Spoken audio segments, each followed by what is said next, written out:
Hello, welcome back my YouTube family and और student. तो कैसे हैं आप सभी? आई होप आप बहुत अच्छे से होंगे और सभी अपनी तैयारी भी बहुत अच्छे से कर रहे होंगे और तैयारी के साथ साथ अपना और अपने माता पिता का भी ध्यान रखते होंगे।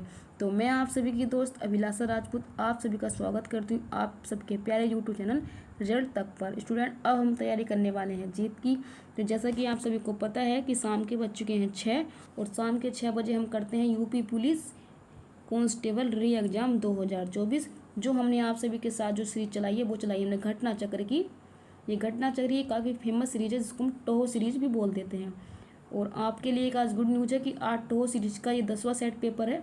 यानी कहने का मतलब है कि इस सीरीज में 10 ही टेस्ट पेपर थे, तो आज हम 10वां टेस्ट पेपर करने वाले हैं और आपके पास 10 के 10 टेस्ट पहुंच जाएंगे। कहने का मतलब है कि अगर 10 टेस्ट पेपर आपने कर लिए, प्रत्येक टेस्ट पेपर में मैंने आपको 75 क्वेश्चन दिए हैं, तो 75 के हिसाब से आपके पास 750 क्वेश्चन पहुंच गए हैं। आपने 750 क्वेश्चन में से कितना मार्क्स अप किया, कितने क्वेश्चन आप सभी को आते थे, कितने क्वेश्चन में आपको दिक्कत हुई है, वो सभी आप अपने आप से अपना रिजल्ट देख सकते हैं। और आपको अभी कितनी तैयारी करनी है वो भी आप सभी देख सकते हैं। मंडे से आपके लिए क्या लेके आया जाएगा वो आपके लिए सरप्राइज रहेगा, बट आपके लिए ऐसा नहीं है कि 10 टेस्ट कराने के बाद आपको बीच में छोड़ दिया जाएगा। जब तक आपका एग्जाम यूपी पुलिस री एग्जाम नहीं होता है तब तक आपके लिए टेस्ट सीरीज चलती रहेगी। और हम क्या करने वाले हैं वो भी आपके लिए सरप्राइज रहेगा, बट आपके लिए नई सीरीज फिर से शुरू की जाएगी। तब तक आप क्या करना, ये 10 के 10 सीरीज संडे के दिन आप पूरे इसको रिवाइज कर सकते हैं 2 की स्पीड में लगा करके पूरे का पूरा टेस्ट पेपर को देख लीजिएगा। तो चलिए आज का 10वां टेस्ट पेपर मैं आप सभी को लेकर चलती हूँ कंटेंट की तरफ। बस आपसे एक बात बोलनी है, अगर आपको चैनल पर जुड़कर अच्छा लग रहा है कि हाँ इस प्लेटफॉर्म पर जुड़ के हमारी तैयारी अच्छी हो रही है, तो प्लीज़ चैनल को सब्सक्राइब कर लेना और बेल आइकन को प्रेस कर लेना। और अपना प्यार, अपना साथ, अपना सपोर्ट चैनल पर यूं ही बनाए रखना। कारवा ऐसे ही आगे बढ़ता रहेगा। तो चलिए चलते हैं अपने क्वेश्चन पेपर की तरफ। तो जैसा कि आप सभी को दिखाई दे रहा होगा, आज हमारे घटना चक्र की 10वां टेस्ट पेपर आप सभी के सामने आ गया है। तो आपको जैसे आपने और टेस्ट पेपर को अपना प्यार दिया है, ऐसे ही इस 10वें टेस्ट पेपर को प्यार देना है। मैं चाहती हूँ कि ये टेस्ट पेपर को अधिक से अधिक लोग देखें और अधिक से अधिक बच्चे क्या हैं इसको अपना सपोर्ट करें, प्यार करें और ज़्यादा से ज़्यादा बच्चे चैनल पर जुड़ें। तो आप सभी को ये क्या है, ये मुझे अपनी मतलब दीदी को या टीचर को जो भी मुझे आप मानते हैं, आपको ये मुझे गिफ्ट देना है। मतलब समझ लीजिएगा आपकी गुरु दक्षिणा हो जाएगी कि आपने 10 के 10 सीरीज जो मैंने आपको दी है, आपको मेरी मेहनत जो दिखाई दी है उसका मुझे आपको एक तरीके से गिफ्ट दे दीजिएगा कि ज़्यादा से ज़्यादा इसको सीरीज को शेयर करना है आपको। तो चलिए चलते हैं अपने 10वें टेस्ट पेपर की तरफ। तो पहला क्वेश्चन आप सभी को आपकी स्क्रीन पर दिख रहा होगा। पहले क्वेश्चन को पढ़ना है, पढ़ने के बाद इसको अच्छे से इसके आंसर को देना है। तो पहला क्वेश्चन आप सभी की स्क्रीन पर आ गया है। पहला क्वेश्चन पढ़ेंगे। हिंदी के जो हमारे होते हैं शुरू के 37 क्वेश्चन होते हैं, तो बड़े आराम से आप सभी को करना है और इन सभी का उत्तर देना है। पढ़ेंगे कि भाषा की लघुत्तम सार्थक इकाई क्या है स्टूडेंट? शब्द है, पद है, ध्वनि है या वाक्य है? भाषा की लघुत्तम सार्थक इकाई बतानी। सार्थक का मतलब होता है जिसका कोई अर्थ हो, तो वही आपको बताना है। तो क्वेश्चन नंबर 1 का आप मुझे देंगे सही जवाब। तो आप बताएंगे भाषा की जो लघुत्तम इकाई होती है सार्थक, वो होती है शब्द। तो क्वेश्चन का राइट आंसर हो जाएगा ए। बहुत सारे बच्चे कंफ्यूजन होंगे कि इसका आंसर ध्वनि क्यों नहीं है, साउंड क्यों नहीं है, फोनिक क्यों नहीं है, क्योंकि स्टूडेंट आपको जैसा क्वेश्चन पूछेगा उसी प्रकार से आपको ऑप्शन भी टिक करना है। देखिए इसने पूछा है कि भाषा की लघुत्तम सार्थक इकाई, लघुत्तम भी हो और सार्थक भी हो। सार्थक का मतलब होता है जिसका कोई ना कोई मीनिंग हो, यानी कि जिसका कोई ना कोई मीनिंग होगा उसी तो आप सार्थक बोलेंगे, ऐसा थोड़ी ना होगा। अब ध्वनि है, मान लीजिए मैं का लिख दूं, का अगर मैंने ऐसे लिख दिया तो क्या आप बता सकते हैं का क्या अर्थ है? कुछ भी अर्थ नहीं है। हाँ, अगर मैं का को कलम लिख दूं कलम से, तो आप बताएंगे हाँ इसका अर्थ है। यानी कि कोई ना कोई शब्द ऐसा होगा जो लघुत्तम भी होगा सार्थक भी होगा, उसको क्या बोलते हैं? भाषा की लघुत्तम सार्थक इकाई। तो हमारा राइट आंसर हो जाएगा ऑप्शन नंबर के ए। अगर आपसे पूछता लघुत्तम इकाई तब आप ऑप्शन नंबर सी लगाते ध्वनि, लेकिन क्वेश्चन के हिसाब से हमारा राइट आंसर हो जाएगा ऑप्शन नंबर के ए शब्द। क्वेश्चन नंबर 2 को पढ़िएगा कि हिंदी भाषा के उद्भव और विकास का सही क्रम चुनिए। ऑप्शन है 1 संस्कृत, पाली, प्राकृत, अपभ्रंश, बोली। ऑप्शन नंबर बी है संस्कृत, प्राकृत, अपभ्रंश, पाली। ऑप्शन नंबर सी है अपभ्रंश, संस्कृत, पाली, प्राकृत। या ऑप्शन नंबर डी है पाली, प्राकृत, अपभ्रंश, संस्कृत या अवहट। तो हिंदी भाषा के उद्भव और विकास का आपको सही क्रम मुझे बताना है। तो जल्दी से इस क्वेश्चन को पढ़िए और बहुत ही ध्यानपूर्वक आप सभी को अपने सवाल के उत्तर देने हैं, क्योंकि जैसे ही नजरें हटी दुर्घटना घटी, आपका एक क्वेश्चन क्या माइनस में चला जाएगा। तो क्वेश्चन नंबर 2 का जो स्टूडेंट राइट आंसर हो जाएगा वो हो जाएगा हमारा ऑप्शन नंबर के संस्कृत, पाली, प्राकृत, अपभ्रंश, फिर आइए बोली, उससे क्या है हमारी हिंदी भाषा का विकास हुआ है। अगर आपसे क्वेश्चन पूछता है कि हिंदी भाषा की जननी किसे कहते हैं या आदि जननी किसे कहते हैं या किसी भी भाषा की जननी अगर आपसे पूछेगा तब आप बताएंगे संस्कृत, क्योंकि सभी भाषा का विकास किससे हुआ है, संस्कृत से हुआ है। तो ऑप्शन नंबर के हमारा क्वेश्चन का राइट आंसर हो जाएगा। चलिए बढ़ते हैं नेक्स्ट स्लाइड पर। आगे आप सभी को क्वेश्चन नंबर 3 दिखाई दे रहा हो। क्वेश्चन नंबर 3 को पढ़िए और बहुत ही अच्छे से इसका आंसर कीजिएगा। आपसे पूछ रहा है कि हिंदी में मूर्धन्य ध्वनि है, तो आपको बताना ऑप्शन है च, झ, जय जय, टे ठे डैड है, पे फे बैब है या ते थे दैद है। तो कौन सी मूर्धन्य ध्वनि है आपको बताना है। स्टूडेंट आपको पता होगा हमारे पास क्या है, कै, चे, टे, ते, पे, कचट तप। कचट तप क्या है, हमारे पास ये 5 वर्ग पाए जाते हैं। ठीक है, इसको याद करने के लिए हम एक ट्रिक याद करते हैं इंग्लिश की, KTM DO, यानी KTM 2। तो KTM बाइक पे आती है, तो आप अपने पापा से कह रहे हैं KTM 2 पापा। तो क्या होता है, कचट तप आप याद रखेंगे, कै चे टे ते पे, कचट तप। और इनको किस किस वर्ग में हम रखते हैं, उस वर्ग को किस नाम से पुकारते हैं, उसके लिए आपको याद करना है KTM 2। यानी कि कै वर्ग को हम बोलते हैं कंठ्य, चे वर्ग को बोलते हैं हम तालव्य, और टे वर्ग को बोलते हैं मूर्धन्य, और ते वर्ग को बोलते हैं आप यहाँ पर KTM 2 दंतीय, और पे वर्ग को बोलते हैं ओष्ठीय। तो आप बता सकते हैं। अब आपसे पूछा है कि मूर्धन्य ध्वनि किसे कहते हैं, तो एम कहाँ पे आ रहा है, टे पे, यानी कि टे ठे डे क्या है, ये मूर्धन्य ध्वनियाँ हैं। तो ऐसे आप इसको याद करके आप 5 वर्ग में से अगर आपसे पूछता है तो आप अपना आंसर राइट कर लीजिएगा। बस आपको क्या याद रखना है, कचट तप और KTM 2, और KTM की आपको पता है बाइक आती है, तो आप इसको लिंक करके वहाँ से याद कर सकते हैं। तो हमारे क्वेश्चन का जो राइट आंसर बना ऑप्शन नंबर के बी। आई होप आप सभी को समझ में आया होगा। चलिए बढ़ते हैं क्वेश्चन नंबर 4 की तरफ। डे और ढे, इसको बोलते हैं सड़क वाला डे और ये बोलते हैं ढपली वाला ढक्कन। ध्वनि के विषय में कौन सा कथन शुद्ध है, ये तालव्य ध्वनि है, ये मूर्धन्य उच्चित व्यंजन है, इनका उपयोग शब्द के आरंभ मध्य अंत में सर्वत्र किया जाता है, या ऑप्शन नंबर डी है दोनों महाप्राण हैं। तो क्वेश्चन नंबर 4 का आप सही जवाब देंगे तो आप बताएंगे ये मूर्धन्य और उच्चित क्या है, ध्वनियाँ हैं, क्योंकि डे और ढे क्या है, ये हमारे सब संस्कृत उसमें हिंदी की वर्णमाला में बाद में जोड़ी गई थी, और ये मूर्धन्य ध्वनियाँ जहाँ आप देख सकते हैं ना क्वेश्चन नंबर 3 में दिखाई दे रहा है डे और ढे, तो क्या है मूर्धन्य ध्वनियाँ हैं। लेकिन ये वाली नहीं है, क्योंकि इनको पता है, इनके नीचे देखो आपको दिखाई दे रहा हलंत लग रहे होंगे, तो ये क्या है, ये हमारी हिंदी वर्णमाला में बाद में जोड़ी गई थी, इसलिए इनको उच्चित ध्वनि भी बोल देते हैं, लेकिन इनको मूर्धन्य की श्रेणी में रखते हैं। तो ऑप्शन नंबर 4 का राइट आंसर हो जाएगा ऑप्शन नंबर के बी। तो चलिए बढ़ते हैं नेक्स्ट क्वेश्चन की तरफ। क्वेश्चन नंबर 6 आप सभी के सामने है कि नेता का स्त्रीलिंग रूप दिए गए विकल्पों में से कौन सा है, यानी कि आपको नेता का स्त्रीलिंग रूप बताना है, नेत्री, नेतृत्व, नेतानी या नेता। तो नेता का स्त्रीलिंग रूप हो जाएगा नेत्री। तो अगर स्टूडेंट आपको मिलता है, जैसे कि आप पूछता है दाता का स्त्रीलिंग, तो आप बताएंगे दात्री, वहाँ पर भी त्री हो जाएगा।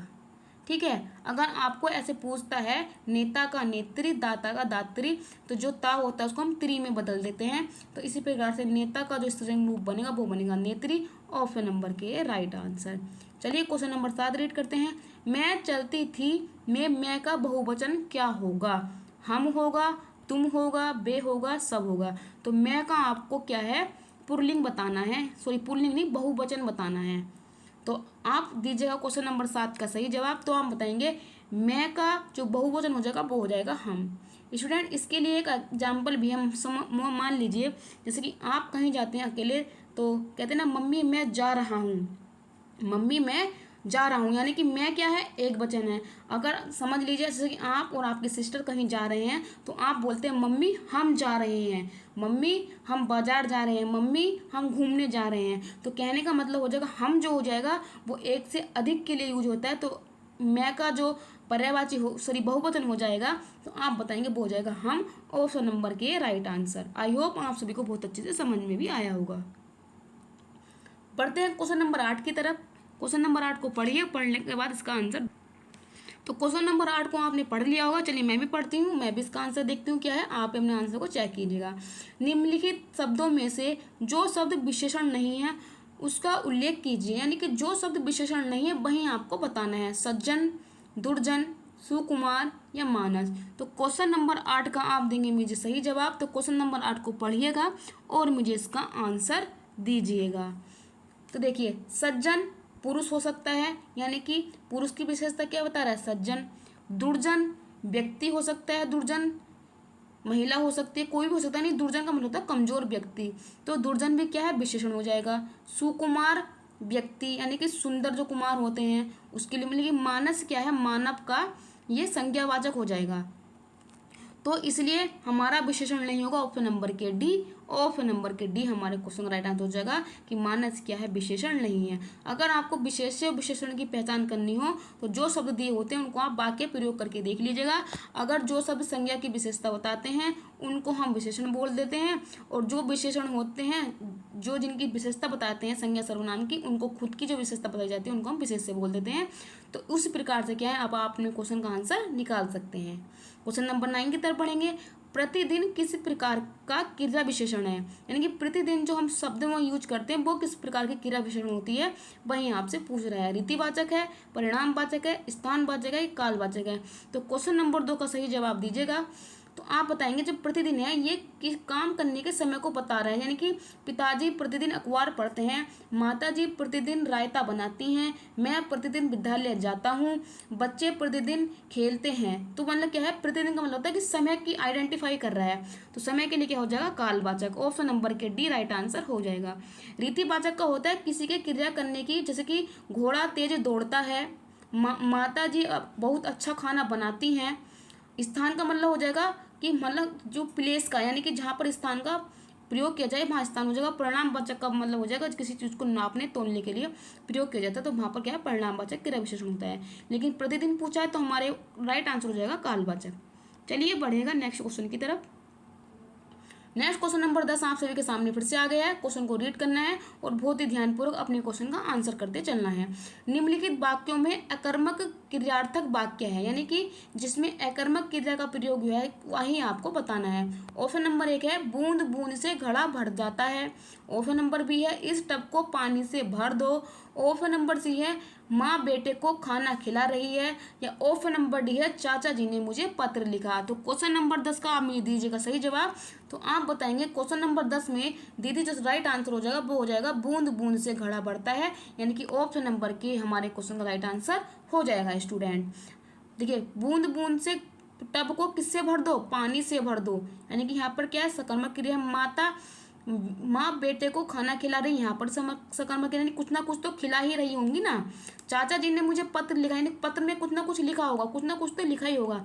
लेकिन बूंद बूंद से घड़ा भर जाता ये नहीं होगा।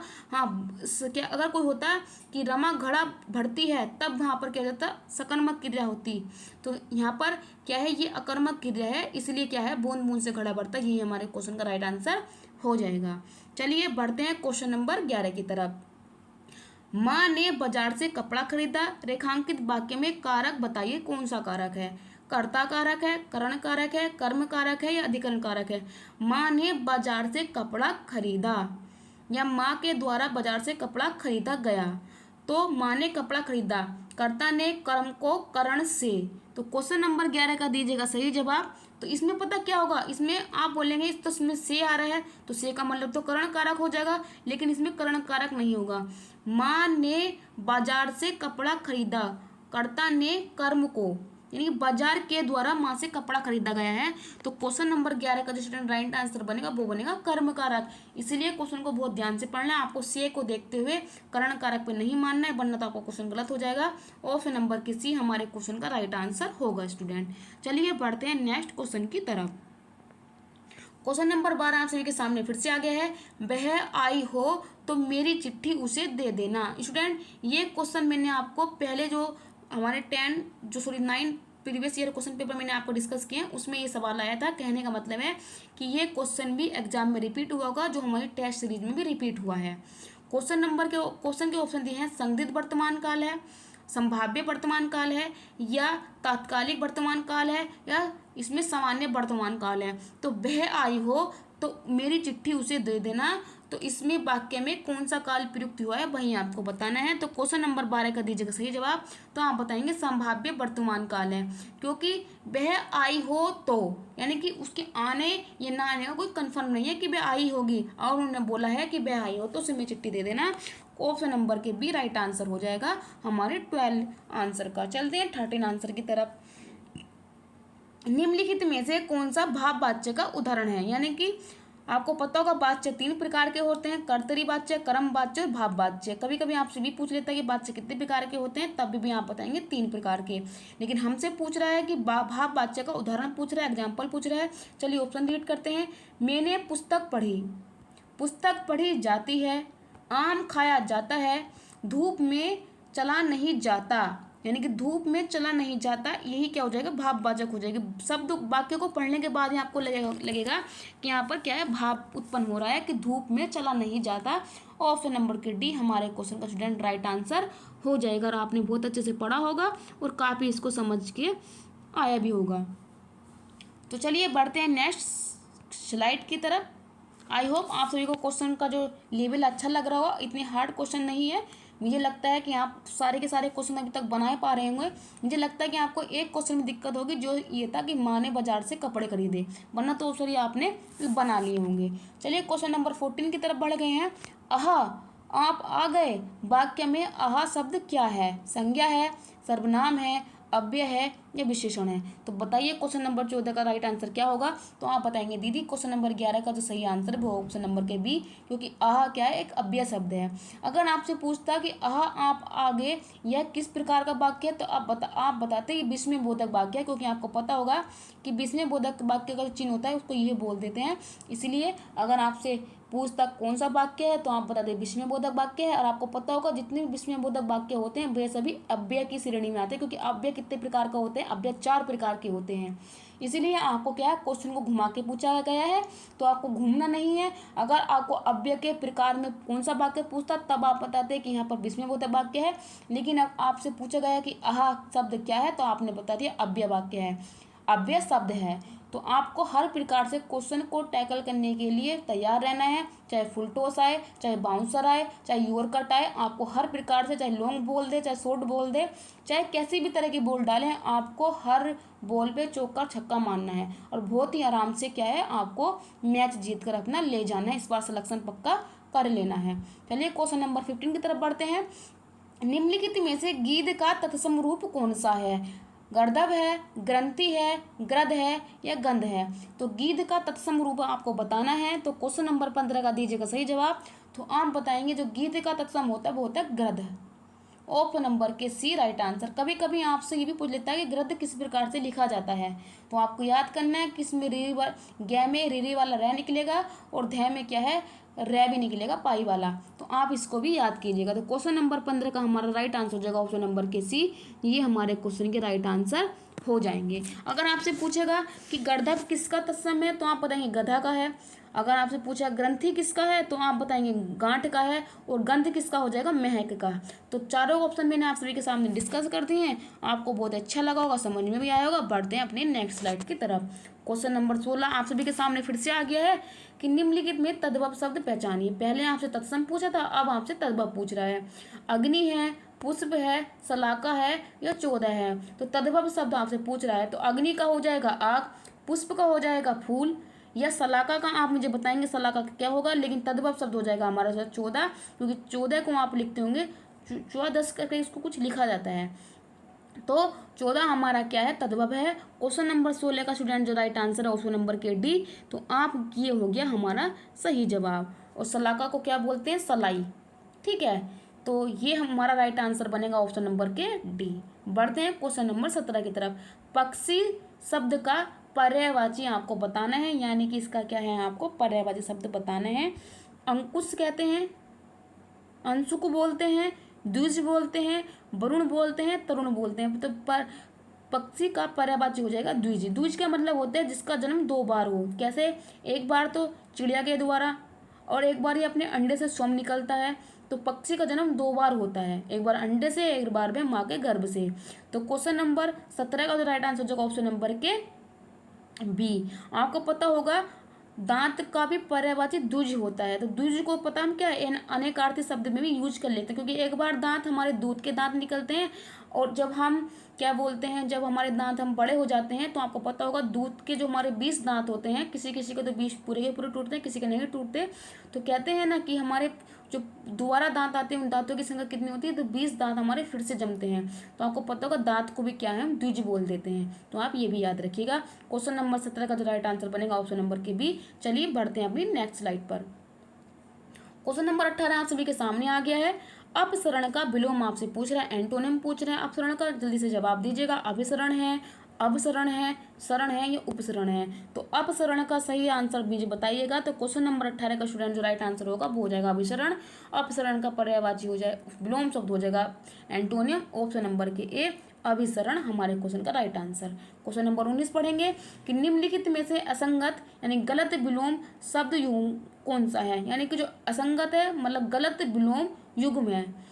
घात का प्रतिघात, प्रासरण का संकुचन, शाश्वत का सदैव या खग का मृग। तो कौन सा असंगत है, गलत विलोम युग्म है, वही आपको बताना है। तो घात का प्रतिघात होता है, प्रासरण करना किसी का संकुचन करना, खग का हो जाएगा मृग। लेकिन शाश्वत और सदैव क्या है, एक दूसरे के पर्यायवाची है, जो सदा रहने वाला हो, जो सदैव रहने वाला हो। तो शाश्वत का हो जाएगा क्षणिक। तो ऑप्शन नंबर के सी हमारे क्वेश्चन नंबर 19 का राइट आंसर हो जाएगा। अगर शाश्वत का या क्षणिक होता तो हमारे क्वेश्चन का सही आंसर बन जाता, इसलिए हमारा रॉन्ग आंसर जो बना ऑप्शन नंबर के सी। चलते हैं अपनी नेक्स्ट स्लाइड पर। क्वेश्चन नंबर 20 आप सभी के सामने फिर से आ गया है कि इनमें से कौन सा शब्द मध्य का समानार्थी शब्द नहीं है। शिथिल नहीं है, गर्भ नहीं है, मध्य नहीं है, नशा नहीं है। मध्य का मतलब होता है घमंड या अपने आप पे गुरूर। तो स्टूडेंट मध्य का समानार्थी शब्द नहीं है, तो आप बताएंगे शिथिल। शिथिल का मतलब होता है कि मतलब शिथिल पड़ जाना, सुन पड़ जाना। तो मध्य का मतलब तो अहंकार होता है, गर्भ होता है, नशा होता है। तो ऑप्शन नंबर के हमारा राइट आंसर हो जाएगा। तो गर्भ भी पर्यायवाची समानार्थी शब्द है। समानार्थी शब्दों को हम पर्यायवाची शब्द भी बोल सकते हैं। नशा भी हो जाएगा, मध्य भी हो जाएगा। जो राइट आंसर बनेगा हमारा ऑप्शन नंबर के ए शिथिल। क्वेश्चन नंबर 21 को पढ़ेंगे कि निम्न विकल्पों में से अनेकार्थी शब्द समूह पहचान कर चिन्हित कीजिए। आंख, अली, अक्षी, अक्ष। ऑप्शन नंबर बी है अंग, अवयव, अंग, शरीर। ऑप्शन नंबर सी है कान, श्रुति, कर्ण, कक्षा। या ऑप्शन नंबर आपका डी है नाक, स्वर, नाक, केश या इज्जत। तो अनेकार्थी शब्द को आपको पहचान कर चिन्हित करना है। तो आप बताएंगे क्वेश्चन नंबर 21 का देंगे सही जवाब। तो आप बताएंगे जो अंग के होते हैं, अंग को अवयव भी बोलते हैं, अंश भी बोल देते हैं, शरीर भी बोल देते हैं। तो अनेकार्थी शब्दों का जो समूह बनेगा ऑप्शन नंबर बी में, ये हमारे क्वेश्चन का राइट आंसर हो जाएगा। चलिए बढ़ते हैं अपनी नेक्स्ट क्वेश्चन की तरफ। क्वेश्चन नंबर 22 आप सभी के सामने फिर से आ गया है कि राज्य द्वारा निकाला गया आधिकारिक आदेश वाक्य के लिए एक शब्द बताइए। यानी कि राज्य के द्वारा जब कोई आधिकारिक आदेश निकाला जाता है, उसके वाक्य के लिए एक शब्द आपको चुनना है। उसको अधिनियम कहते हैं, अध्यादेश कहते हैं, अधियाचना कहते हैं, अधिसूचना कहते हैं। तो क्वेश्चन नंबर 22 का आप सही जवाब बताएंगे तो आप बताएंगे राज्य के द्वारा निकाला गया आधिकारिक आदेश, उसको बोलते हैं अध्यादेश। तो ऑप्शन नंबर के बी हमारे क्वेश्चन का राइट आंसर हो जाए। अधिसूचना का मतलब होता है नोटिफिकेशन, कि किसी राज्य सरकार के द्वारा, आप कहते हैं ना कि अभी तक वैकेंसी का नोटिफिकेशन नहीं दिया है, यानी कि किसी का गजट बनाकर या बजट बनाकर जो भी सूचना निकाली जाती है सभी राज्यों के लिए, तो उसको क्या बोलते हैं, अधिसूचना नोटिफिकेशन बोलते हैं। लेकिन किसी राज्य के द्वारा निकाला गया आधिकारिक आदेश, उसको बोलते हैं अध्यादेश। ऑप्शन नंबर की भी हमारे क्वेश्चन का राइट आंसर हो जाएगा। क्वेश्चन नंबर 23 रीड करेंगे कि वह राज्य धन जो किसानों की सहायतार्थ दिया जाता है, उसके लिए उचित शब्द आपको चयन करना है। स्टूडेंट अगर मैं आपको ये बता दूं, ये क्वेश्चन यूपीपीसीएस की जो ये होती है उसकी सीरीज में आया हुआ क्वेश्चन है। आर ओ के 2016 में पूछा गया प्रीवियस ईयर क्वेश्चन पेपर है। अगर आप आर ओ की तैयारी करते होंगे, अगर आपने PYQ लगाया होगा, तो आपके सामने ये क्वेश्चन 100% आया होगा। उसको ऋण बोलते हैं, तकाबी बोलते हैं, अनुबंध बोलते हैं या अनुग्रहिया बोलते हैं। तो जो राजकीय धन होता है और किसानों की सहायतार्थ दिया जाता है, उस धन के लिए एक शब्द आपको बताना है कि क्या कहते हैं। तो आप बताएंगे तकाबी ऋण उसको बोला जाता है। ऑप्शन नंबर के बी 23 का राइट आंसर हो जाएगा। चलिए बढ़ते हैं नेक्स्ट क्वेश्चन की तरफ। क्वेश्चन नंबर 24 आपके सामने है कि नीचे दिए गए वाक्य के लिए सही मुहावरा बताना है। युवकों को होने पर ही विवाह करना चाहिए, यानी कि युवकों को क्या ऐसा होना चाहिए कि तभी उनको विवाह करना चाहिए। ऑप्शन नंबर 1 है अपने पैरों पर दौड़ने योग्य। ऑप्शन नंबर बी है अपने पैरों पर पसारने के बाद, अपने पैरों पर खड़े होने, या अपने मियाँ मिट्ठू बनने के बाद। तो आप बताइए क्वेश्चन नंबर 24 में क्या सही मुहावरा फिट होगा जो हमारे क्वेश्चन को पूरा कर देगा। तो क्वेश्चन नंबर 24 का दीजिएगा सही जवाब। तो आप बताएंगे अपने पैरों पर खड़े होना, यानी कि अगर आप स्वावलंबी बन जाते हैं, आत्मनिर्भर बन जाते हैं, तभी आपको विवाह करना चाहिए। ऑप्शन नंबर के सी राइट आंसर हो जाएगा। क्वेश्चन नंबर 25 है का बरखा जब कृषि सुखाने तब कहा जाता है जब कोई, यानी कि का बरखा जब कृषि सुखाने तब कहा जाता है जब कोई। ऑप्शन नंबर 1 है समय काम समय पर ना हो, समय को व्यर्थ गवा दिया जाता हो, समय का लाभ ना उठाता हो, या समय का पालन न करता हो। का बरखा जब कृषि सुखाने। आप दीजिएगा सही जवाब। तो क्वेश्चन नंबर 25 का जवाब देंगे समय पर काम समय पर ना होना, का वर्षा जब कृषि सुखाने। ऑप्शन नंबर 25 का राइट आंसर हो जाएगा ऑप्शन नंबर के ए। चलिए बढ़ते हैं अपनी नेक्स्ट स्लाइड पर। क्वेश्चन नंबर 26 है द्रौपदी का चीर का अर्थ क्या है। नारी का अपमान करना, शर्मनाक कार्य करना, कभी समाप्त न होना और सुंदर स्त्री। तो द्रौपदी के चीर का अर्थ है कभी समाप्त न होना, उसको कहते हैं द्रौपदी का चीर। ऑप्शन नंबर के सी हमारे क्वेश्चन का राइट आंसर हो जाएगा। क्वेश्चन नंबर 27 है मनुजात और मनुवाद, मनुजात और मनुजात का अर्थ बताना है। ऑप्शन नंबर 1 है देखिए शब्द क्या है समानार्थी शब्द है, लेकिन उनको अर्थ क्या होंगे अलग अलग हो जाएंगे।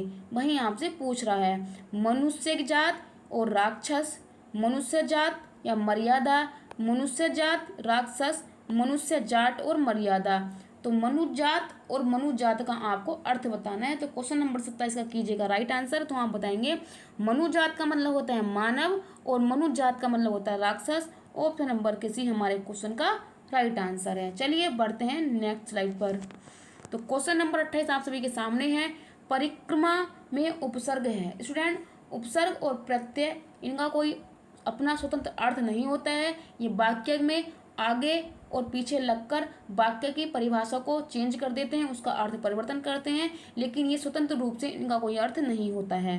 तो कभी कभी आपसे इनकी परिभाषा भी पूछ लेता है, तो आपको परिभाषा पता होनी चाहिए। उपसर्ग वाक्य के शुरू में लगाते हैं, आदि में लगाते हैं, और प्रत्यय वाक्य के अंत में या उसके बाद में लगाए जाते हैं। चलिए ये तो आपको पता चल गया। अब आप बताएंगे परिक्रमा में उपसर्ग कौन सा है।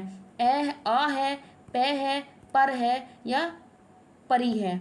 तो आप बताएंगे क्वेश्चन नंबर 28 का जो राइट जवाब हो जाएगा आप बताएंगे परी। क्योंकि देखिए क्रमा एक शब्द है, क्रम क्रम एक शब्द है, यानी कहते हैं ना कौन से क्रम पे बैठा है, तो क्रम एक इसमें मूल शब्द हो जाएगा। परी इसमें जोड़ा है उपसर्ग। आप बताएंगे आ जो है ना इसमें आ, ये इसमें प्रत्यय है, आ इसमें प्रत्यय है और परी इसमें क्या हो जाएगा उपसर्ग हो जाएगा। अगर आपसे पूछता कि मूल शब्द क्या है तो आप बताते क्रम, आपसे प्रत्यय पूछता तो आप बताते आ, लेकिन आपसे क्वेश्चन में पूछा गया है कि उपसर्ग क्या है, तब आपने जवाब दिया परी इसमें उपसर्ग है। तो हमारे क्वेश्चन का राइट आंसर बन जाएगा ऑप्शन नंबर के डी। फुल डिटेल करके मैंने इसको पोस्टमार्टम करके सवाल का आपके सामने रख दिया है। किस प्रकार से आपको क्वेश्चन को आंसर टैकल करना है वो भी आप सीख गए होंगे। चलिए बढ़ते हैं अपने नेक्स्ट क्वेश्चन की तरफ। हमारे क्वेश्चन का जो राइट आंसर बना है ऑप्शन नंबर के डी बना है। चलिए क्वेश्चन नंबर 29 पढ़ेंगे। आहट, आवट, आस आदि किस प्रकार के तद्धित प्रत्यय हैं। कर्ता वाच्य हैं, कर्म वाच्य हैं, भाव वाच्य हैं या संबंध वाच्य हैं। तो आहट हुई, आवट हुई, आस, ये किस प्रकार के आपको तद्धित हैं। तो आप पहले इनको वाक्य को प्रयोग में कीजिएगा, तब आप इनका आंसर सही निकालेंगे। तो क्वेश्चन नंबर 29 का आप मुझे दीजिएगा सही जवाब, तब आप इनका सही जवाब करके बता सकते हैं। तो आप बचाएंगे भाव वाच्य होते हैं, ये क्या होते हैं भाव वाच्य, यानी कि किसी की आहट होना चाहिए, घबराहट हो रही है मुझे मतलब आसपास, तो क्या है आप इनको वाक्य में प्रयोग करेंगे तो ये भाव वाच्य में आपको प्रयोग वाक्य में प्रयोग होंगे। तो क्वेश्चन नंबर 29 का जो हमारा राइट आंसर हो जाएगा ऑप्शन नंबर के सी। चलिए बढ़ते हैं नेक्स्ट क्वेश्चन की तरफ। क्वेश्चन नंबर 30 आपके सामने है कि अन्याय अन्य न्याय शब्द का सही संधि विच्छेद होगा, यानी कि इसको हम संधि विच्छेद कैसे करके कर सकते हैं, अन्य न्याय। इसका बोलेंगे ए प्लस न्याय, अन्य प्लस अन्य, अन प्लस यान्य, या अन्य प्लस अन्य। तो अनन्य में सही संधि विच्छेद क्या है वही आपको बताना है। तो क्वेश्चन नंबर 30 का बताएंगे अन्य प्लस अन्य, ये हमारे सही संधि विच्छेद होगा। और आप बताएं, अगर आपसे पूछने लगे अनन्य में क्या कौन सी संधि है, तो आप बताएंगे इसमें क्या है, दीर्घ संधि है। आप बताएंगे जब समान स्वर आपस में आते हैं और जब उनका मिलन होता है तो क्या बनते हैं, वे अपने अपने लघु से क्या है दीर्घ में परिवर्तन हो जाते हैं। तो क्या हुआ, यहाँ से एस या से निकला है आ और आ से निकला है आ, तो मिलकर क्या हो गए आ, तो ये यहाँ बन गया अनन्या। तो ऑप्शन नंबर के बी हमारे क्वेश्चन का राइट आंसर हो जाएगा। चलिए बढ़ते हैं क्वेश्चन नंबर 31 तरफ। इत्यादि शब्द में कौन सी संधि है, यण संधि है, वृद्धि संधि है, गुण संधि है, या दीर्घ संधि है। इत्यादि शब्द में कौन सी संधि है, आपको देना है सही जवाब। तो क्वेश्चन नंबर 31 का जो राइट आंसर बनेगा वो बनेगा यण संधि, क्योंकि आपको पता होगा ये, रे, ले और बे, यानी कि ये जो अंत्यस व्यंजन होते हैं चार हमारे ये, रे, ले, बे, अगर इनके आने से पहले कोई भी आधा व्यंजन आता है तो आप 99.99% याद कीजिएगा, वहाँ पर यण संधि होगी। ये, रे, ले, बे के आगे अगर क्या है आधा स्वर या आधा व्यंजन आता है। तो इत्यादि में जो सही संधि विच्छेद होगा इति प्लस आदि, ये तो उसका संधि विच्छेद हो जाएगा। लेकिन संधि कौन सी है, यण संधि है। और यण संधि किसका भेद होता है, तो आप बताएंगे स्वर संधि का भेद होता है। तो क्वेश्चन नंबर के 31 का जो राइट आंसर होगा ऑप्शन नंबर के। चलिए बढ़ते हैं अपने नेक्स्ट क्वेश्चन की तरफ। क्वेश्चन नंबर 32 आपके सामने है कि गुरुदेव शब्द में समास है, अव्ययभाव समास है, तत्पुरुष समास है, बहुव्रीहि समास है, या कर्मधारय समास है। तो गुरुदेव शब्द में समास कौन सा है, तो क्वेश्चन नंबर 32 का आप बताएंगे इसमें कर्मधारय समास है, यानी गुरुओं के जो देव होते हैं तो वो हो जाएगा कर्मधारय समास। ऑप्शन नंबर के D right answer. I hope आप सभी को इस स्लाइड में जो 3 क्वेश्चन दिए हैं काफ़ी अच्छे से मैंने आप सभी को समझाने की कोशिश की है, आपको बहुत अच्छे से समझ में भी आया होगा। अगर आपको ये एग्जाम में मिलते हैं इसी तरह के क्वेश्चन तो आप उनको बहुत अच्छे से करके आएंगे। चलिए बढ़ते हैं अपने नेक्स्ट क्वेश्चन की तरफ। क्वेश्चन नंबर 33 है कि संरचना के आधार पर किए गए वाक्यों के वर्गीकरण में निम्न में से कौन सा प्रकार नहीं है, सरल वाक्य, मिश्रित वाक्य, आज्ञार्थक वाक्य, या संयुक्त वाक्य। रचना के आधार पर वाक्यों का वर्गीकरण किया गया है। तो आप बताएंगे पहले तो अगर आपको ये पता होगा कि रचना के आधार पर वाक्य कितने होते हैं तब आप इसका सही आंसर दे सकते हैं, वरना आप इसका सही आंसर दे ही नहीं सकते।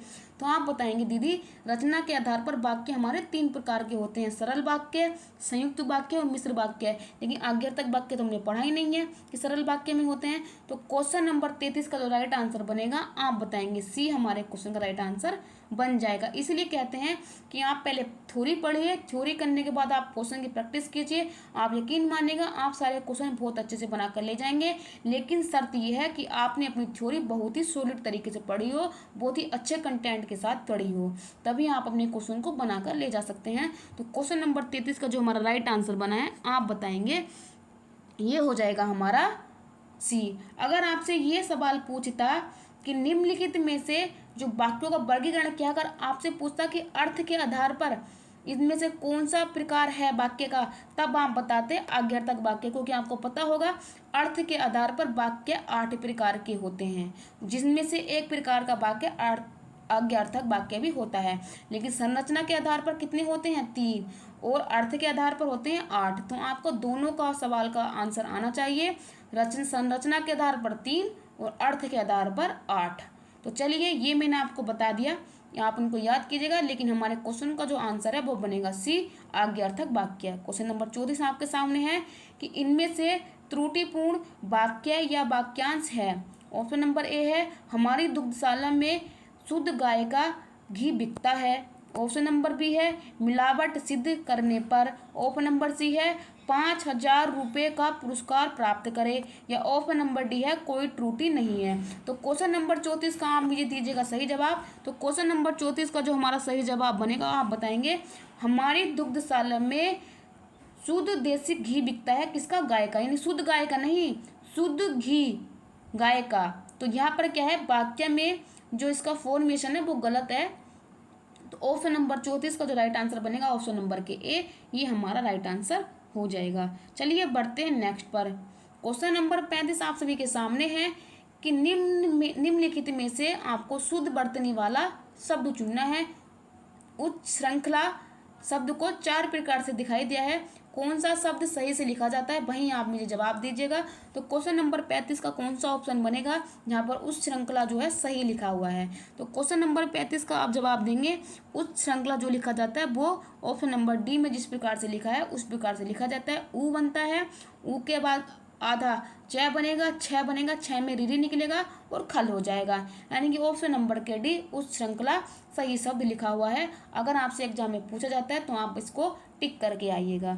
अब आगे जो हमारे 36 से 37 तक यानी कि 2 क्वेश्चन दिए हैं वो दिए हैं अपठित गद्यांश से। तो पहले हम पढ़ेंगे गद्यांश, मैं भी गद्यांश पढ़ूंगी, आपको भी गद्यांश पढ़ना है। पढ़ते पढ़ते इसको समझ लेना है, क्योंकि हमको एग्जाम में इतना टाइम नहीं पड़ेगा मिलेगा कि पहले तो हम गद्यांश पढ़ें फिर इसको समझें। तो आपको अपनी प्रेजेंस ऑफ माइंड और प्रेजेंस ऑफ बॉडी को एक साथ रखना है और अपने काम पर बहुत ही अच्छे से पढ़ना है। तो मैं जैसे पढ़ रही हूँ आपको वैसे भी पढ़ना है और समझना है। चलिए शुरू करते हैं कि तत्परता हमारी सबसे मूल्यवान संपत्ति है, इसके द्वारा विश्वसनीयता प्राप्त होती है। वे लोग जो सदैव जागरूक रहते हैं, तत्काल कर्मठ हो जाते हैं और जो समय के पाबंद हैं, जो वे सर्वत्र विश्वास के पात्र समझे जाते हैं।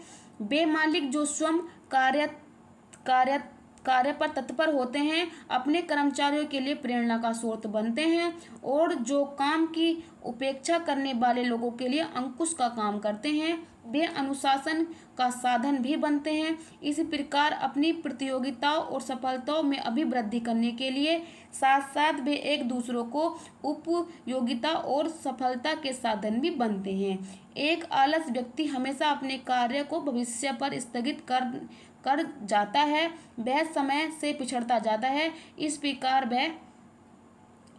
वह अपने ही नहीं दूसरों, आगे पढ़ेंगे आगे भी है, दूसरों के लिए भी विक्षोभ का कारण बनता है। उसकी सेवाओं का कोई आर्थिक मूल्य नहीं समझा जाता। कार्य के प्रति उत्साह और उसे शीघ्र संपन्न करना कार्य की तत्परता के 2 मुख्य उपादान हैं जो समृद्धि की प्राप्ति में उपयोगी बनते हैं। यानी कि आपको क्या है, समय के लिए पाबंद रहना चाहिए, हमेशा अपने कार्य को आज पर डिपेंड करना चाहिए, कल पर नहीं टालना चाहिए, क्योंकि कल तो रावण की भी नहीं है। कहते ना, रावण कहता था कि मैं अपने समय काल में स्वर्ग तक सीढ़ी बना दूंगा, किसी को स्वर्ग तक अगर जाना होगा तो वो सीढ़ी चढ़ के जा सकता है। कल करूंगा कल करूंगा कल करूंगा, वो कल ही कल कहता रहा, लेकिन रावण मर गया, लेकिन आज तक उसे स्वर्ग तक सीढ़ी नहीं बनी। तो इसलिए आपको भी क्या है, जो करना है आज ही करना है, क्योंकि आज ही शुभ मुहूर्त है, कल पर नहीं छोड़ना है। तो चलिए, इस गद्यांश से हमको 2 सवाल मिले हैं। मैं चाहती हूँ कि आप दोनों के दोनों सही जवाब दें। उपयुक्त अवतरण का उपयुक्त शीर्षक बताइए, यानी कि इस गद्यांश का जो शीर्षक है वही आपको बताना है। कार्य कुशलता, कार्य उपयोगिता, कार्य की तत्परता या जागरूकता। तो आपने अच्छे से पढ़ा होगा, कार्य की तत्परता ही हमारे क्वेश्चन का क्या है, उपयुक्त शीर्षक है। तो क्वेश्चन का जो राइट आंसर बनेगा ऑप्शन नंबर के सी, ये हमारे क्वेश्चन का राइट आंसर होगा। चलिए बढ़ते हैं सेकंड क्वेश्चन की तरफ, जो इससे दिया है कि जीवन में सफल सिद्ध होने के लिए आवश्यक उपादानों में से कौन सा प्रमुख उपादान है। कार्य की आर्थिक समझ, जागरूकता, अनुशासन या तत्परता। आप बताएंगे तत्परता और जागरूकता, लेकिन आपको देखो मैं पीछे अगर स्लाइड को लेके चलूँ तो इसने बताया था यहाँ पर कार्य को शीघ्र से संपन्न करना और कार्य तत्परता दो क्या है, उसे सीख से संपन्न करना, और तत्परता दो प्रमुख है। लेकिन हमसे क्या पूछा है, एक पूछा है, तो हमारे क्वेश्चन का राइट आंसर हो जाएगा तत्परता, ऑप्शन नंबर के डी। तो स्टूडेंट अगर आप सभी को पता होगा जो 37 क्वेश्चन होते हैं वो हमारे हिंदी के होते हैं, यानी कि हमारा जो इस सेट का पार्ट 1 वो हमारा हो गया कंप्लीट, जिसमें आपने किया 37 क्वेश्चन। मुझे नहीं पता आपने कितना स्कोर किया है, आपने अपने आप को जज किया होगा कि 37 क्वेश्चन में से आपने कितने क्वेश्चन बनाए हैं या कितने क्वेश्चन आपके गलत हुए हैं।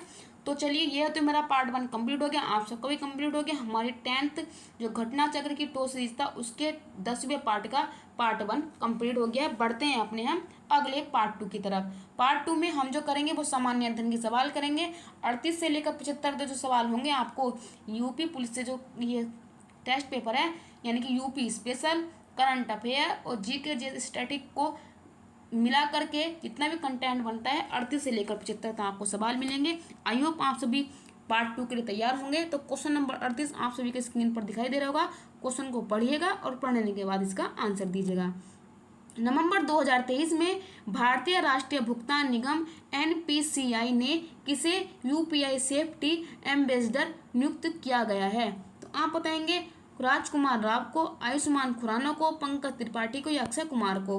तो क्वेश्चन नंबर 38 का दीजिएगा सही जवाब। तो आप बताएंगे क्वेश्चन नंबर 38 का जो सही जवाब हो जाएगा वो हो जाएगा पंकज त्रिपाठी।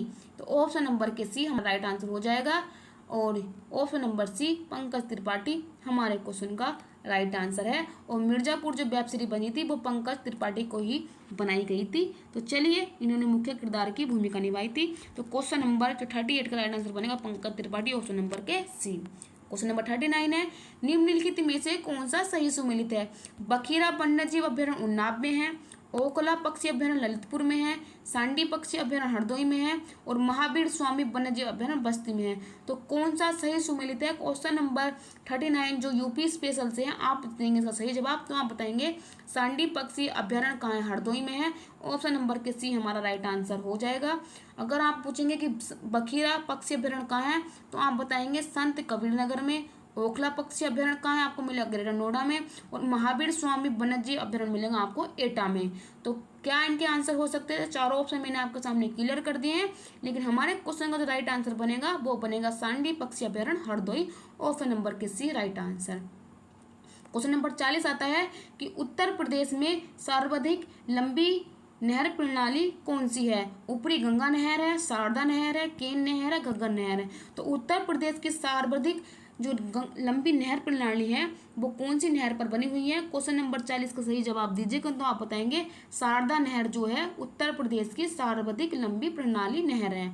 लेकिन अगर यही आपसे भारत के परिप्रेक्ष्य में पूछता तब आप बताते इंदिरा गांधी नहर, लेकिन यूपी के परिप्रेक्ष्य से पूछा है तब आप जवाब देंगे शारदा नहर। तो दोनों को आपको क्या है अंतर समझ में आना चाहिए। उत्तर प्रदेश तो शारदा नहर जवाब देंगे, और भारत के परिप्रेक्ष्य में पूछेगा तब आप गांधी जो इंदिरा गांधी नहर है आप उसका नाम दे बताइएगा। तो ये थे हमारे क्वेश्चन नंबर 39 और 40 का आंसर। चलिए बढ़ते हैं नेक्स्ट क्वेश्चन पर।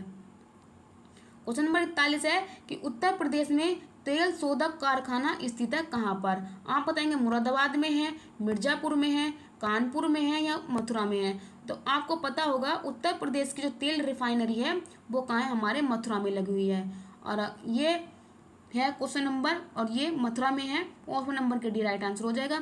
मुरादाबाद को पीतल नगरी कहते हैं, मिर्जापुर को आपको पता होगा ये चूर्क जो सीमेंट होता है उसके लिए प्रसिद्ध है, कानपुर हो जाएगा ये हमारा उत्तर प्रदेश की औद्योगिक राजधानी भी है, और आपको पता होगा उत्तर कानपुर को क्या है चमड़ा नगरी के नाम से भी जाना जाता है। लेकिन हमारा जो तेल रिफाइनरी उत्तर प्रदेश की वो कहाँ पर है? मथुरा में है।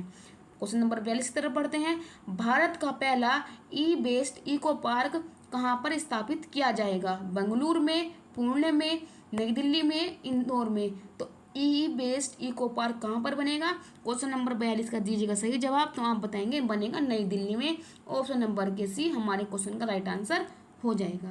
तो आपको यहाँ पर यूपी स्पेशल, जीके जीएस और करंट अफेयर के यानी कि ऑल ओवर ये मिक्स करके टेस्ट पेपर बनाया गया है। क्वेश्चन नंबर 43 है कि कोणार्क का सूर्य मंदिर किसने बनवाया था? अनंत बर्मन चोडगंगदेव ने, नरसिंह बर्मन प्रथम चोडगंग ने, या कपिलेंद्र देव राउतर ने, या पुरुषोत्तम देव ने? तो कोणार्क का जो सूर्य मंदिर है वो किसने बनवाया था? तो क्वेश्चन नंबर 43 का दीजिएगा सही जवाब। तो आप बताएंगे नरसिंह वर्मन प्रथम के द्वारा कोणार्क के सूर्य मंदिर को बनाया गया था। ऑप्शन नंबर के भी हमारे क्वेश्चन का राइट आंसर है। क्वेश्चन नंबर 44 है कि किस रंग की तरंग दैर्घ्य सबसे कम होती है? स्टूडेंट, अगर आप मेरे साथ सुबह जो हमारे एडुटेरिया 5000 प्लस क्वेश्चन की जो सीरीज चल रही है, हमने उसमें 19 टेस्ट पेपर कंप्लीट कर लिए हैं और आपको पता होगा 10 बजे हमारा टेस्ट पेपर चलता है। आप सभी, आपके बहुत सारे दोस्त वहाँ पर भी बहुत अच्छे से अपना रेस्पॉन्स देते हैं। अगर आप नहीं देखते हैं तो वहाँ पर देखिएगा। इस क्वेश्चन को मैंने वहाँ पर आपको फुल डिटेल में बताया था कि तरंग दैर्घ्य किधर की तरफ जाने पर बढ़ती हैं और किसकी तरंग दैर्घ्य वेवलेंथ सबसे अधिक होती है, किसका प्रकाश का प्रकीर्णन अधिक होता है, वो सब मैंने फुल डिटेल में आपको उस क्वेश्चन में डिस्कस किया था। अगर आपने वहाँ पर वो क्लास में पढ़ा होगा तो आप इसका जवाब वहाँ यहाँ पर अच्छे से दे सकते हैं। आप बताएंगे पीला, बैंगनी, हरा और लाल। देखिए दोनों ऑप्शन में आपको कंफ्यूजन होगा, एग्जामिनर ने वो दोनों ऑप्शन आपको डालने हैं। जिस बच्चे को सही पता होगा वो क्वेश्चन बनाकर ले जाएगा और जो 50-50 में रहेगा उसका बनेगा या ना भी बनेगा। तो क्वेश्चन नंबर 44 का दीजिएगा सही जवाब। तो आप बताएंगे वह प्रकाश जिसकी तरंग दैर्घ्य सबसे कम होती है वो बोलते हैं बैंगनी, और तरंग दैर्घ्य सबसे अधिक किसकी होती है? रेड की। ऑप्शन नंबर के भी हमारे क्वेश्चन का राइट आंसर हो जाएगा। चलिए बढ़ते हैं नेक्स्ट क्वेश्चन पर। क्वेश्चन नंबर 45 है कि मानव शरीर संरचना में कौन सी दूसरी सबसे बड़ी ग्रंथि है? पित्ताशय है, पीयूषिका है, अग्नाशय है या यकृत है? तो मानव शरीर की दूसरी सबसे बड़ी ग्रंथि कौन सी है? आपको ये तो पता होगा यकृत मानव शरीर की सबसे बड़ी ग्रंथि है, लेकिन आपको यहाँ पहले ना पूछ करके सेकंड पूछ रहा है। तो आप दे देंगे सही जवाब। तो आप बताएंगे मानव शरीर की संरचना के आधार पर दूसरी सबसे बड़ी ग्रंथि कौन सी है? तो क्वेश्चन नंबर 45 का सही जवाब हो जाएगा, वो हो जाएगा अग्नाशय। और अग्नाशय को आपको पता होगा उसको मिक्स ग्लैंड बोलते हैं क्योंकि हार्मोन और एंजाइम दोनों निकालती है। ऑप्शन नंबर के सी हमारे क्वेश्चन का राइट आंसर हो जाएगा। क्वेश्चन नंबर 46 है कि 18वीं उत्तर प्रदेश विधानसभा में कुल सदस्यों की संख्या में महिला सदस्य संख्या की कितनी थी? यानी कि जहाँ आपको पता होगा उत्तर प्रदेश में 18वीं विधानसभा जब चुनकर आई थी तो कुल महिला सदस्यों की संख्या कितनी थी? 52 थी, 47 थी, 37 थी या 30 थी? तो क्वेश्चन नंबर 46 का दीजिएगा सही जवाब। तो आप बताएंगे 47 कुल महिला सदस्य थी 18वीं उत्तर प्रदेश विधानसभा में। तो क्वेश्चन का राइट आंसर हो जाएगा ऑप्शन नंबर के बी। चलिए बढ़ते हैं अपनी नेक्स्ट क्वेश्चन की तरफ। क्वेश्चन नंबर आपको 47 है, धर्म आदि के भेद पर विभेद की प्रतिषेध भारतीय संविधान का अनुच्छेद 15 एक मूल अधिकार है जिसके अधीन वर्गीकृत किया जाएगा। क्या? धर्म की स्वतंत्रता, शोषण के विरुद्ध अधिकार, सांस्कृतिक और शैक्षिक अधिकार या समानता का अधिकार। धर्म की आज़ादी आपको किस अनुच्छेद या जो हमारे संविधान में मूल अधिकार हैं तो किस मूल अधिकार में आपको स्वतंत्रता दी गई है? तो क्वेश्चन नंबर 47 का आप मुझे देंगे सही जवाब। ये क्वेश्चन भी एडुटेरिया के टेस्ट सीरीज में आया हुआ था। आप देख लीजिएगा एडुटेरिया के टेस्ट सीरीज आपके लिए कितनी बेनिफिट है। अगर आपको अपनी जीके जीएस करनी है बहुत स्ट्रॉन्ग तो आप वहाँ पर 10 बजे जुड़ सकते हैं। तो क्वेश्चन नंबर 47 का जो राइट आंसर हो जाएगा वो हो जाएगा हमारी धर्म की स्वतंत्रता। और आपको पता होगा आर्टिकल 25 से लेकर 28 तक यानी कि 3 आर्टिकल के अंतर्गत हमको धर्म की स्वतंत्रता का वर्णन किया गया है। तो 47 का जो राइट आंसर बनेगा ऑप्शन नंबर के ए बनेगा। चलिए बढ़ते हैं क्वेश्चन नंबर 48 की तरफ। उत्तर प्रदेश के किस शहर में पागल बाबा मंदिर स्थित है? वृंदावन में है, वाराणसी में है, सारनाथ में है, चित्रकूट में है? तो क्वेश्चन नंबर 48 का जो राइट आंसर हो जाएगा आप बताएंगे पागल बाबा का जो मंदिर है वो वृंदावन में है। और ये बताएंगे ये 10 मंजिला मंदिर है, क्योंकि मुझे इसलिए याद है क्योंकि जब मेरे स्कूल का टूर गया था यानी मथुरा तो हमने वहाँ पर ही देखा था पागल बाबा का मंदिर है और ये मंदिर 10 मंजिला है। तो ऑप्शन नंबर 48 का जो राइट आंसर बनेगा ऑप्शन नंबर के ए वृंदावन। चलिए क्वेश्चन नंबर 49 की तरफ बढ़ते हैं। स्कर्वी रोग किसी विटामिन की कमी का कारण होता है? Vitamin A, vitamin D, vitamin B या विटामिन सी? तो स्कर्वी रोग हमको किस विटामिन के कारण होगा? 49 का देंगे आप सही जवाब। तो आप बताएंगे स्कर्वी रोग जो होगा हमको विटामिन सी के कारण होगा, यानी कि ऑप्शन नंबर के डी राइट आंसर हो जाएगा। देखिए बहुत सारे स्टूडेंट को क्या है कन्फ्यूजन होता है कि विटामिन बी से होता है आपको बेरी और विटामिन सी की कमी से होता है विटामिन स्कर्वी रोग। तो देखिए विटामिन बी और बी4 हो जाएगा बेरी। और विटामिन सी यानी कि C4 विटामिन सी और C4 स्कर्वी। तो आप इनको ऐसे लिंक करके याद कर सकते हैं। कभी भी आपको स्कर्वी रोग और बेरी रोग किस किस विटामिन सी की कमी कारण हमको होते हैं, आप कभी भी जिंदगी में क्वेश्चन गलत नहीं करेंगे। चलिए बढ़ते हैं अपनी नेक्स्ट सीरीज पर। क्वेश्चन नंबर 50 आप सभी के सामने, आप सभी की स्क्रीन पर है। क्वेश्चन को ध्यानपूर्वक पढ़िए और क्वेश्चन का सही करने की कोशिश कीजिएगा। उत्तर प्रदेश स्वामी विवेकानंद ऐतिहासिक पर्यटन यात्रा योजना उत्तर प्रदेश सरकार द्वारा किसके लिए आरंभ की गई है?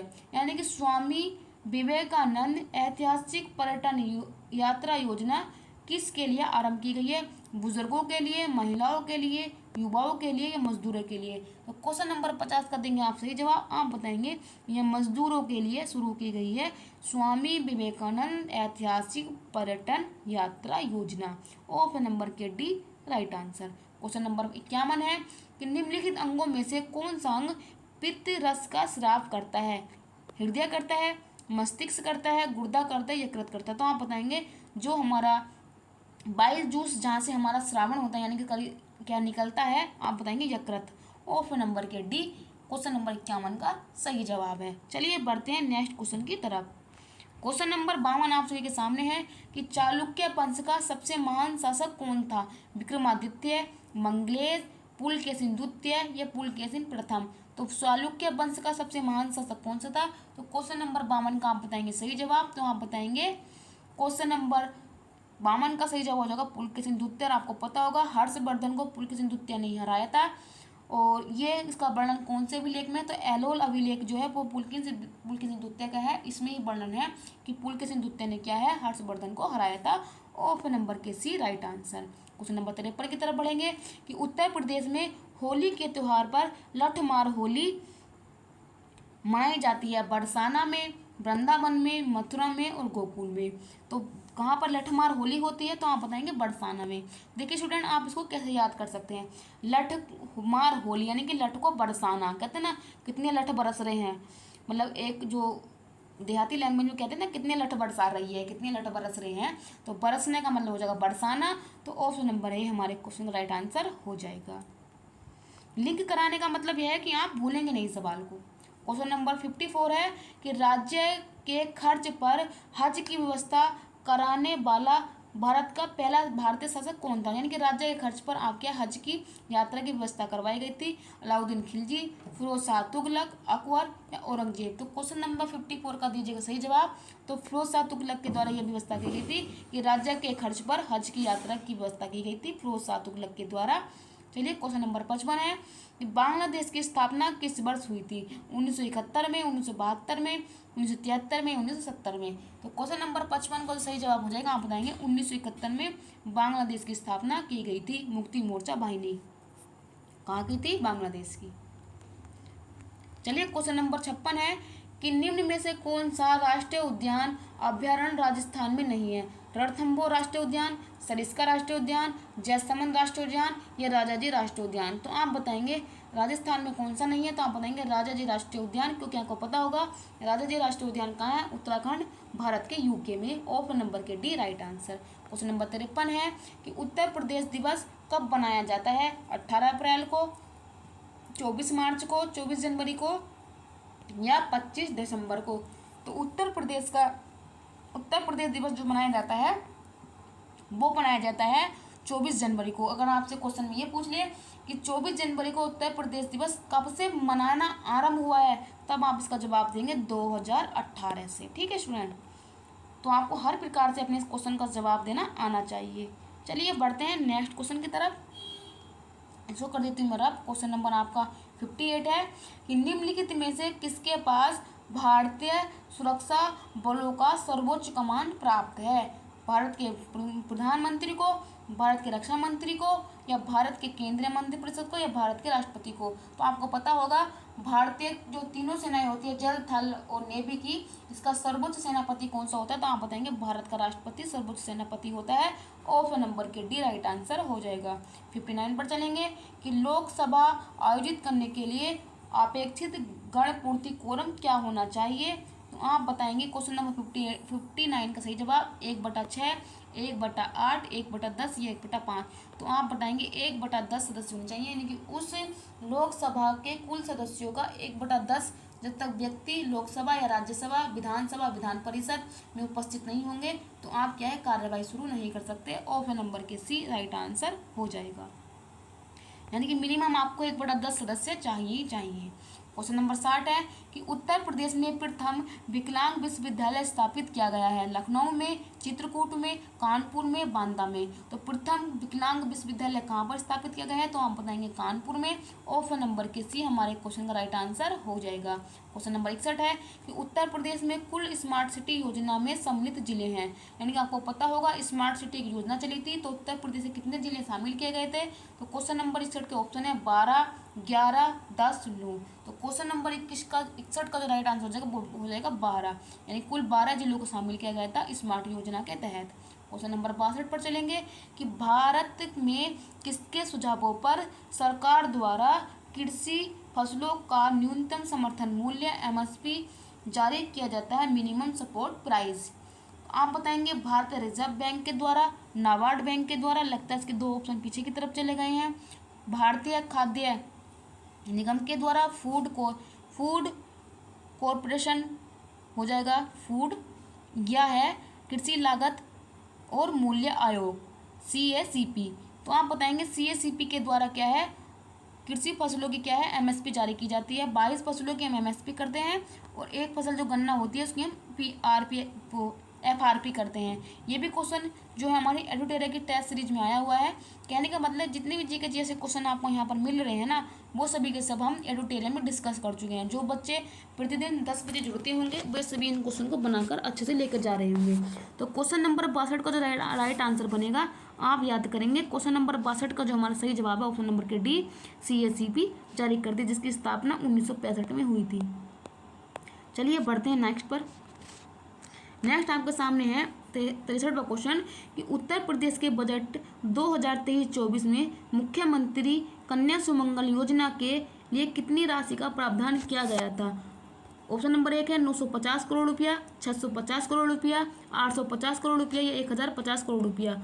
तो जो हमारा 2023-24 का उत्तर प्रदेश का बजट था उसमें मुख्यमंत्री कन्या सुमंगल में जो योजना चलती है उसके लिए कितनी करोड़ की राशि का प्रावधान किया गया था? तो क्वेश्चन नंबर 63 का जवाब देंगे आप 1050 करोड़ रुपये का प्रावधान किया गया था, यानी कि ऑप्शन नंबर के D हमारा राइट जवाब हो जाएगा। चलिए बढ़ते हैं नेक्स्ट क्वेश्चन पर। क्वेश्चन नंबर 64 है कि एकाधिकार शब्द किससे संबंध है? पूंजीवाद से, समाजवाद से, मिश्रित अर्थव्यवस्था से, साम्यवाद अर्थव्यवस्था से। तो क्वेश्चन नंबर 64 का दीजिएगा सही जवाब। तो आप बताएंगे एकाधिकार शब्द किससे संबंधित है? तो आप बताएंगे पूंजीवादी अर्थव्यवस्था पर। आपको बताएंगे पूंजीवादी अर्थव्यवस्था किस देश पर आधारित है? आप बताएंगे USA पर। और साम्यवादी जो समाजवादी होती है उस पर है रूस की, और मिश्रित हमारी इंडिया की है, और साम्यवादी चलती है चीन में। आप पता है जो कार्ल मार्क्स थे ना, जिनकी दास कैपिटल बुक थी जो 1867 में 61 में स्थापित हुई थी, उसके साम्यवादी के जो आपको बोला जाता है कि साम्यवादी अर्थव्यवस्था के जनक कौन है, तब आप आंसर देते हैं कार्ल मार्क्स। तो आप उसको याद कीजिएगा, रखिएगा, मतलब हमारा जो आंसर बनेगा वो बनेगा पूंजीवाद। क्वेश्चन नंबर 65 है कि उत्तर प्रदेश में वित्त निगम की स्थापना कब की गई थी? 1952 में, 1957 में, 1959 में, 1954 में। तो क्वेश्चन नंबर 65 का जो सही जवाब होगा 1954 में, यानी कि आज़ादी के बाद हमने यह काम कर दिया था। 1954 में उत्तर प्रदेश में वित्त निगम की स्थापना की गई थी। चलिए बढ़ते हैं अपने नेक्स्ट क्वेश्चन की तरफ। क्वेश्चन नंबर 66 है कि डेंगू बुखार किस रोग वाहक के द्वारा संचालित होता है? एडिज, एंटी एजिप्टी, क्यूलेक्स, एस्कोटिक्स, एनाफिलीज, कैल्सिफेसीज या मनसोनिया यूनिफॉर्मिस। नाम भी बड़े अजीब अजीब है। चलिए क्वेश्चन नंबर 66 का दीजिएगा सही जवाब। तो आप बताएंगे एंडीज एजिप्टी के द्वारा डेंगू बुखार क्या है, इससे ही क्या है रोग का संचालित होता है, यानी कि रोग एक दूसरे में फैलता है। ऑप्शन नंबर के राइट आंसर हो जाएगा। और मादा एडिज मच्छर हमको बोल देते हैं, लेकिन इसका एडिज का पूरा नाम दिया है एजिप्टी। दो नदियों के बीच उपजाऊ भूमि को क्या कहते हैं? जल संभर कहते हैं, जल विभाजक कहते हैं, दोआब बोलते हैं, तराई बोलते हैं। तो दो नदियों के बीच की जो उपजाऊ भूमि होती है उसको हम दोआब बोलते हैं। जैसे कहते हैं ना गंगा और यमुना का दोआब, तो गंगा और यमुना के जो बीच की भूमि होती है उसको दोआब बोल देते हैं। जैसे आपको पता होगा पंजाब, यानी कि 5 भूमियों के जो बीच की भूमि होती है वो पंजाब बोल देते हैं। तो ऐसे ही 2 नदियों के बीच की उपजाऊ भूमि को क्या बोलते हैं? दोआब। चलिए बढ़ते हैं हम अपने 68 की तरफ। कौन सा पर्वत हिमालय श्रृंखला का अंग नहीं है? अरावली, कामेट, काराकोरम या नंदा देवी। तो हिमालय श्रृंखला का अंग नहीं है। क्वेश्चन नंबर 68 का सही जवाब हो जाएगा अरावली, क्योंकि अरावली तो हिमालय पर्वत के बनने से ही पहले प्री कैम्ब्रिज जो युग आया था उसमें ही बन गया था। तो ऑप्शन नंबर ए हमारे क्वेश्चन का सही जवाब हो जाएगा। क्वेश्चन नंबर 69 पढ़ेंगे कि उत्तर प्रदेश में कोयले के भंडार पाए जाते हैं। ऑप्शन है उत्तर पश्चिमी प्रदेश में, पूर्वी उत्तर प्रदेश में, सिंगरौली क्षेत्र में या उपरोक्त सही में। तो उत्तर प्रदेश में जो कोयले के भंडार पाए जाते हैं 69 का दीजिएगा सही जवाब। तो आप बताएंगे सिंगरौली क्षेत्र में जो सोनभद्र में पड़ता है, यहाँ पर क्या है? कोयले के भंडार पाए जाते हैं। ऑप्शन नंबर के सी राइट आंसर हो जाएगा। चलिए बढ़ते हैं अपने नेक्स्ट क्वेश्चन की तरफ। क्वेश्चन नंबर आपके सामने 70 और 71 आ गए हैं। पढ़िएगा कि भारत में मानक समय, जो भारत की मानक समय रेखा है वो किस अक्षांश से अपनाया जाता है? यानी कि भारत की मानक समय रेखा किस अक्षांश से गुजरती है, वही आप बताएंगे। 75.5 डिग्री ईस्ट रेखांश, 82.5 डिग्री ईस्ट रेखांश, 90.5 डिग्री ईस्ट रेखांश या 0 डिग्री रेखांश। तो आप बताएंगे भारत की जो इंडियन टाइम को जो अपनाया गया है वो कौन सी रेखा से अपनाया गया है? तो आप बताएंगे 82.5 डिग्री पूर्वी रेखांश। तो ऑप्शन नंबर के बी राइट आंसर हो जाएगा। और ये इलाहाबाद के नैनी से निकलती है और यह रेखा भारत के 5 राज्यों से गुजरती है। आप बताएंगे उत्तर प्रदेश, मध्य प्रदेश, आंध्र प्रदेश, उड़ीसा और छत्तीसगढ़। तो कभी कभी आपसे ये भी पूछ लेता है कि किस राज्य से नहीं गुजरती, तो आपको 5 राज्य के नाम याद होने चाहिए। क्वेश्चन नंबर 71 की तरफ बढ़ेंगे कि भारत में सिविल सर्विस का सूत्रपात निम्नलिखित में से किसने दिया था? आप बताएंगे governor general Warren Hastings, Cornwallis, William Bentinck या विकल्प में से कोई नहीं। तो किसके द्वारा सिविल सर्विस का सूत्रपात दिया गया था? 71 का देंगे सही जवाब। तो आप बताएंगे कॉर्नवालिस के द्वारा यह स्थापित किया गया था। वो कॉर्नवालिस की मृत्यु कहाँ पर हुई थी? भारत में। उसकी कब्र कहाँ है? उत्तर प्रदेश के गाजीपुर में। क्वेश्चन नंबर 72 है कि प्रधानमंत्री राष्ट्रीय बाल पुरस्कार 2022 से सम्मानित उत्तर प्रदेश के बच्चे में से कौन शामिल है? अभिनव कुमार चौधरी, जियास राय, चंधारी सिंह चौधरी या उपयुक्त सभी। तो क्वेश्चन नंबर 72 का जो राइट आंसर हो जाएगा उपयुक्त सभी। ये तीनों बच्चे प्रधानमंत्री राष्ट्रीय बाल पुरस्कार 2022 में सम्मानित किए गए थे। क्वेश्चन नंबर 73 फिर से बांग्लादेश से आ गया है कि बांग्ला दिवस मुक्ति युद्ध कब समाप्त हुआ था? 14 नवंबर 1972, 2 अक्टूबर 1974, 17 अक्टूबर 1971 या 16 दिसंबर 1971। तो क्वेश्चन नंबर 73 का जो सही आंसर है आप बताएंगे 16 दिसंबर 1971 को समाप्त हुआ था बांग्लादेश मुक्ति युद्ध। तो क्वेश्चन नंबर 73 का राइट आंसर हो जाएगा ऑप्शन नंबर के डी। चलिए बढ़ते हैं क्वेश्चन नंबर 74 की तरफ। किस वर्ष भारत ने बैंकों का राष्ट्रीयकरण किया गया था? 1970 में, 1947 में, 1965 में या 1969 में। तो आप बताएंगे बैंकों का प्रथम बार जो राष्ट्रीयकरण किया गया था, आप बताएंगे जो 14 बैंकों का राष्ट्रीयकरण हुआ था तो वो हुआ था हमारे 1969 में। और उस टाइम कौन सी वो चली थी योजना? पंचवर्षीय योजना, 34वीं पंचवर्षीय योजना चल रही थी। उस टाइम पर क्या है 14 बैंकों का राष्ट्रीयकरण किया गया था। उस टाइम पे प्रधानमंत्री कौन थी? प्रधानमंत्री थी इंदिरा गांधी। 75वां क्वेश्चन, आज की हमारी घटना चक्र की जो टॉप सीरीज थी 10वें टेस्ट पेपर का आज का लास्ट क्वेश्चन आप सभी के सामने है। मैं चाहती हूँ कि आप इस सभी का राइट आंसर करेंगे। नवंबर 2023 में टेनिस में पुरुष वर्ग में सबसे प्रतिष्ठित टीम प्रतियोगिता डेविस कप 2023 के फाइनल में इटली ने किस देश को पराजित कर खिताब जीता था? सर्बिया को, फिनलैंड को, अमेरिका को, ऑस्ट्रेलिया को। चलिए कुछ समय ले लीजिए लेकिन आप इसका सही आंसर कीजिएगा। तो आप बताएंगे ऑस्ट्रेलिया को पराजित कर 2023 में इटली ने क्या है फाइनल मैच जीत लिया था। अगर आप कभी आप हर एक बच्चा पता क्या है जीतने वाले देश को याद कर लेता है, लेकिन पता है आजकल क्वेश्चन की पूछने की टेंडेंसी चेंज हो गई है। एग्जामिनर ये पूछता है कि कौन उप विजेता था, यानी रनर टीम कौन सी थी? तो कौन सी थी? ऑस्ट्रेलिया। ऑप्शन नंबर के डी। तो स्टूडेंट ये था आज का हमारा क्वेश्चन नंबर लास्ट का जो हमारी 10वां टेस्ट पेपर था उसका लास्ट क्वेश्चन। आप सभी ने 75 क्वेश्चन में से कितने सवाल किए और हिंदी के 37 क्वेश्चन में से कितने सवाल किए ये आप अपने आप को जज कर लिया होगा। काफ़ी अच्छे से आपने सीखा होगा, पढ़ा होगा, देखा होगा। और मुझे जहाँ तक उम्मीद है कि सबने बहुत अच्छे से अपने आपको जज किया होगा और काफ़ी अच्छे से आपने मेहनत भी की होगी और आपकी मेहनत चल भी रही होगी। तो ठीक है, आप मुझे कमेंट करके तो नहीं बताते कि दीदी हमने इतना क्वेश्चन किया है, बट आपने 75 क्वेश्चन में से कितने किए ये आप तो खुद को बता दीजिएगा। लेकिन बस आपको मुझे इतनी गुरु दक्षिणा आपसे चाहिए कि आप ये 10 की 10 टेस्ट सीरीज फिर से रिविजन करेंगे, क्योंकि आपके पास 750 क्वेश्चन मिल गए हैं आपको। और मंडे से आपके लिए एक सरप्राइज आ रहा है, फिर से आपके लिए एक न्यू सीरीज स्टार्ट की जाएगी, वो भी बहुत अच्छे तरीके से स्टार्ट की जाएगी। और वे रहेगा आपके लिए सरप्राइज, अभी आपके लिए ओपन नहीं किया जाएगा। तो आपको रिजल्ट तक परिवार पर जुड़ने का आपको बहुत बहुत धन्यवाद। इस चैनल को और भी आगे तक आपको बढ़ाना है, अपने दोस्तों के साथ वीडियो शेयर करनी है। लेकिन बस इतनी गुण दक्षिणा जरूर देना कि आपको 10 की 10 टेस्ट सीरीज का रिवीजन जरूर कर लेना है स्टूडेंट, संडे के दिन। तो मैं मिलती हूँ आपके साथ सोमवार में नई सीरीज के साथ, इसी जोश इसी जुनून के साथ, बहुत ही अच्छे कंटेंट के साथ। और जितनी भी मेरी मतलब थोड़ा मुझसे बोलने में दिक्कत हो रही है वो सभी सुधार के धीरे धीरे सुधार हो जाएगा। और मैं आप सभी के दोस्त अभिलाषा राजपूत आप सभी से लेती हूँ विदा। मिलते हैं आपसे अगले सेशन में, तब तक के लिए थैंक यू सो मच, धन्यवाद।